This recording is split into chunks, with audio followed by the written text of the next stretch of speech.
Hey everyone, finished watching the next episode of Power Rangers Mystic Force Ranger Down. Genji is jealous of the attention Fireheart is getting. He decides to abandon him in the forest. He takes Fireheart outside and tells him he'll get along fine with the other magic creatures. In the underworld, Imperius challenges Korag to prove he can be a strong warrior without magic. Korag complies, giving his magic abilities to him. Imperius gives Korag's magic to Necroli, who now has her own morpher. Alright. The Rangers confront Necroli and are shocked to see she now has magic. All she does is fire a laser at them. Could she not do that before? It always seemed like a pretty basic thing any monster could do.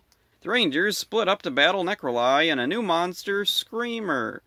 Guess what Screamer likes to do? After easily defeating the Rangers, they retreat. For some reason. I don't know. At Root Core, Udana tells the Rangers that Fireheart is missing. Daggeron immediately suspects Genji. Genji confesses. He leads them out, but they can't find Fireheart. It turns out, Phineas has found and adopted him, but the Rangers don't know. They return to Root Core. Genji has left a note saying he's run away. Madison realizes this is their fault. They were giving so much attention to Fireheart, Genji felt left out. Daggeron comes in and explains a bit about Genji's past. He was banished from his old kingdom after the evil King Rexigen grew jealous of his strength and popularity. Rexigen used a witch to cast a spell over the kingdom, turning everyone against him. Genji became a thief to survive and tried to steal a magic box.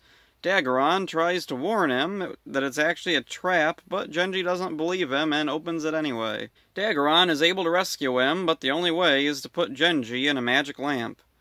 Daggeron then tells the Rangers that he has to return to his lamp soon, or he could turn to dust. Genji is lounging in a garbage dump, apparently, when suddenly someone pops up to talk to him. It's Piggy! Years before the events of Power Rangers SPD, Piggy was already on Earth. He tells Genji that in 20 years the place will be crawling with aliens, but for now he's all alone. Madison finds Genji and Piggy ducks away. She apologizes for neglecting his feelings. Suddenly she's called to join the others. They're fighting Screamer and need help. Elsewhere, Phineas wakes up to find Fireheart, or Phineas Jr., as he named him, missing. Phineas bumps into Claire. Together they find Fireheart, all grown up and giant now. Genji goes along with Madison and fights with Necroli. Genji begins to turn to dust, but he wishes he had more time, and he turns back to normal. It turns out he can grant his own wishes. Now, at full strength, he battles the bad guys, but then he starts to become dust again. Boy, Genji's wish-granting abilities are awful. Fireheart carries Daggeron to him, and he's able to bring him back to the lamp just in time to save him. They defeat Screamer, but Necroli revives her as a giant. The Rangers and Daggeron call their Zords and destroy her for good. At Root Core, Fireheart drops off Phineas. Udana has allowed him to be Fireheart's babysitter. Phineas awkwardly exposits that he never got to see what happened to another baby that he was taking care of. Udana questions him, and he reveals that during the Magic War, he took a baby to the human world to keep it safe. Udana tells Phineas to keep this a secret, or Bowen could be in danger. This episode is really cluttered with way too much going on. This happens a lot in Mystic Force, and I'm starting to think it's just the way it is. I'm now doubtful that things would be any different had the episode count not been cut. Genji's behavior here is pretty immature, but maybe that's just how he is. We really haven't had any major focus on him before. I do like Genji and wish more could be done with him. So far, he hasn't really made much of an impact on anything. His backstory is bizarrely in-depth, considering we only see him meeting with Daggeron in the flashbacks. All the stuff with his kingdom and Rexigen I don't think is ever even mentioned after this episode. Was any of that planned to be expanded on in the future? Korag's story is completely abandoned as soon as it begins. I don't know why he had to be here at all. Why couldn't Imperius just give Necroli extra magic himself? Will this plot about Korag's magic come back in the future? Why does getting extra magic give Necroli a morpher? If it's not a morpher, why is it identical to the Rangers? Why is it a cell phone? It's all just more unexplained weirdness that Mystic Force seems to love to do. Phineas is finally back and gets some fun bits. It's not his strongest appearance, but I do like the whole idea of him taking care of Fireheart. The writing with Phineas is particularly awkward this time, especially at the end. His reveal about Bowen feels unnaturally forced. I never got to see the other baby I lived in the human world 20 years ago. This episode's writer was John Tellegen, who has written many great episodes for Power Rangers in the past, and will go on to write many more in the Disney era. So, I don't know, maybe all the awkwardness was on the director's side of things.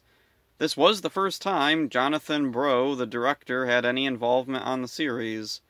Whatever the case, this episode has a lot of good ideas and premises, not fully explored to their maximum. The monster of this episode, Screamer, is turning people into piles of feathers, and it's kind of overlooked. At this point in Power Rangers, something as bizarre as turning people into feathers is considered so mundane it's barely worth acknowledging, and I'm not exactly sure what that says about the show. This episode stands out to a lot of fans because of Piggy's cameo. His appearance is even accompanied by the SPD theme.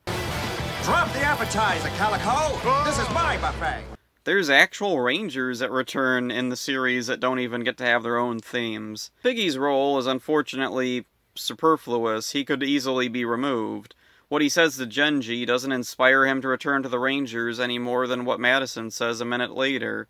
It's a cute moment, but not much more than that. I think Piggy should have been the one to inspire Genji to go back to the Rangers and drop Madison's conversation altogether. Instead, we could have had all the Rangers apologize to Genji, either when he joins them in battle or when they all get back to Root Core. Nick's baby blanket comes back as a reminder that he has it, to make it clear that he's Bowen, Udana and Lienbo's child that Phineas rescued in the Magic War.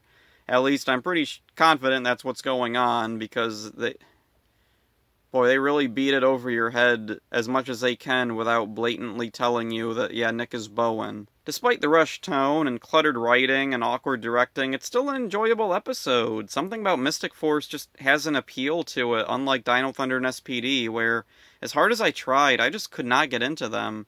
With Dino Thunder, so much felt like been there, done that, or was just dull. SPD had solid plots for the most part, but felt empty most of the time. Mystic Force does a lot of new things. It's certainly not dull, though the villains kind of are. And it definitely feels like there's something in there trying its best, even when it fails. So that's it for this one. Hope you enjoyed it. See ya. Now, I will sing my baby song while I do my baby dance.